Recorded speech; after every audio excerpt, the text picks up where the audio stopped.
मूर्ति रखने के बाद कलवारी जो पुलिस गई चुपके से गई और वो चोरी के तरीके से, चोरों की तरीके से गई है और लाठी डंडा लेकर के उनको इस तरीके से, अब जानिए हम लोग जिनको, हाँ, वो जबरदस्ती उखाड़ करके लेकर के चले गए। तो इसमें हम लोग मांग करते हैं कि पहले चीज अम्बेडकर पार्क कहीं घोषित किया जाए। ये घोषित नहीं हो रहा है तो पहले से उस पर, उस जमीन पर आचरण क्या हुआ, तो कलवारी पुलिस को नहीं दिख रही थी उस समय जब लोग घर बनवा करके उस घर को गिराया, जितने लोगों का घर बना हुआ है, ठीक। और उसके बाद जो मुकदमा दर्ज हुआ है इन लोगों के ऊपर फर्जी, उस मुकदमे को वापस लिया जाए और बाबा साहब का जो जमीन हुआ स्थल है उसको अम्बेडकर पार्क घोषित करते हुए ये काम किया जाए। अगर 3 दिन के अंदर क्या नाम नहीं होता है तो इसी जिलाधिकारी कार्यालय को हम लोग घेराव करेंगे। जिलाधिकारी महोदया को बाहर नहीं निकलने देंगे जब तक उसमें हम लोग की मांग नहीं। हम लोग 3 दिन का समय दे रहे हैं। साथियों नमस्कार। इस वक्त बात करेंगे बस्ती जिले की एक खबर काफी तेजी से वायरल हो रही है। जहां का मामला है बस्ती जिले का, वहां पर बाबा साहब की प्रतिमा लगी हुई थी। पुलिस प्रशासन द्वारा, लोगों द्वारा ये आरोप लगाया गया कि पुलिस प्रशासन उनको जबरन बाबा साहब की मूर्ति उठा के लेके गई। क्या है पूरा मामला, समझते हैं। बस्ती जिला के ही सोशल एक्टिविस्ट हमारे साथ मौजूद हैं। और सर, सबसे पहले आपका परिचय। धन्यवाद। मेरा नाम बुद्धप्रिय पासवान है, प्रदेश महासचिव भारतीय विद्यार्थी मोर्चा उत्तर प्रदेश से हूँ।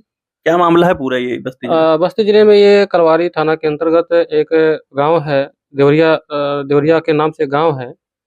वहाँ जो है बाबा साहब अम्बेडकर की एक मूर्ति लगी हुई थी। अभी वहाँ के लोगों ने 6 साल से जो है ये मांग की, नहीं अनुमति कोई प्रशासन द्वारा, बस केवल जो है ऐसे ही हिला हवाली चलती रही। तो वो जगह खाली पड़ी थी, वहाँ चबूतरा बना हुआ था, तो गांव वालों ने वहाँ बाबा साहब की मूर्ति स्थापित कर दी थी। और ऐसी मूर्ति जब स्थापित हुई तो जो है शासन प्रशासन के लोगों ने उस मूर्ति को वहाँ से हटवाया। वो ज़मीनें चारागाह की ज़मीनें सुनने में आ रही है कि चारागाह की जो है, ये चारागाह की ज़मीनें हैं। अगर वहाँ चारागाह की ज़मीनें हैं, उस ज़मीन पे बाबा साहब की मूर्ति को लगने को लेकर के आपत्ति है, तो वहाँ उस ज़मीन को तमाम लोगों ने, ऐसे लोगों ने भी कब्जा कर रखा है जो लोगों ने चारागाह की ज़मीनों पर अपना घर बनाया हुआ है। तो इसके हिसाब से तो वो घर भी जो है खाली किए जाने चाहिए। और इन्हीं प्रकरण को लेकर के जब प्रतिमा हटाई गई तो वहाँ के लोगों ने जो है प्रदर्शन किया, विरोध किया। तो इसी विरोध को लेकर के उन लोगों के, जो वहाँ गाँव के लोग हैं, उनके ऊपर जो है, उनको जो थाने में बंद किया गया है और जो है उनको, उनके ऊपर जो भी धाराएँ लगाई गई है, अभी उसकी जानकारी मुझे नहीं हो पाई है।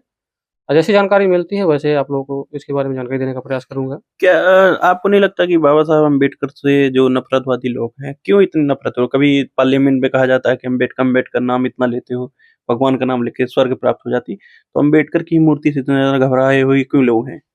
देखिए, अम्बेडकर केवल नाम ही नहीं है, अभी वो एक विचार है जिसके माध्यम से समाज में समता, स्वतंत्रता, बंधुता और भाईचारे की भावना स्थापित हो सकती है। कुछ ऐसे लोग हैं जो ये नहीं चाहते हैं कि जो मानवता की भावनाएँ लोगों के अंदर विकसित हों।